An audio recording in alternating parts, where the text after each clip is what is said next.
ሰላም አለይኩም ወራህመቱላሂ ወበረካቱ። ያ ጀማ እንዴት ናችሁ? ደህና ናችሁ? የዚችን እህታችንን ታሪክ እንግዲህ ሰሞኑ ሰምታችኋል ብዬ አስባለሁ። ወንዶች ግን ማለት ነው እህት ባይኖራችሁ እናታችሁ ሴት ነች። ግን ለምንድን ነው በዚህ ልክ ክፉ የምትሆኑት? በአላህ እኔ ኮሜንት ፈልጋለሁ፣ የወንዶችን ኮሜንት ማለት ለምንድን ነው ግን ሴት ልጅ ስታፈቅር የእውነት ሴት ልጅ አፈቀረች ማለት አንተ በጣም እድለኛ ነህ። ሁለተኛ እናት እዚች ዓለም ላይ እንዳገኘክ ነው። እናም እንግዲህ ባጭሩ እቼታችን ባለቤቴን አፋልጉኝ ሞቶብኝ ይሆናል ምናምን እያለች እንግዲህ ድምጽ ሁኑኝ እያለች ባለችበት ሰዓት ነው እንግዲህ ባልየው ከሌላ ሴጋሽ ከሌላ እያለ እንደነበ እጃዛ ቤት የተገኘው ማለት አያችሁት። አይኗ ምን እንደሚመስል ማፍቀር ደስ ይላል በነገራችን ላይ ወላሂ።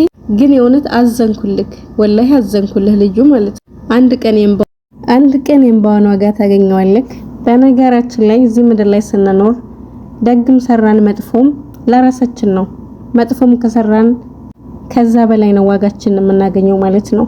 በፍጹም ብልጥነኝ አትበሉ። የእውነት ብልጥነኝ አትበሉ፣ ጥሩ አይደለም። እናም ለራሳችሁ ስትሉ ጥሩ ነገር አስቡ፣ መልካም ሁኑ። እኔ በጣም ነው ያሳዘነችኝ ልጅቷ የእውነት በጣም ማለት ነው። ይሄ የሷ አይን እንደዚህ በእንባ የሞከሞከው አንድ ቀን ታገኘዋለህ ዋጋውን። በጣም ነው የምታሳዝነኝ።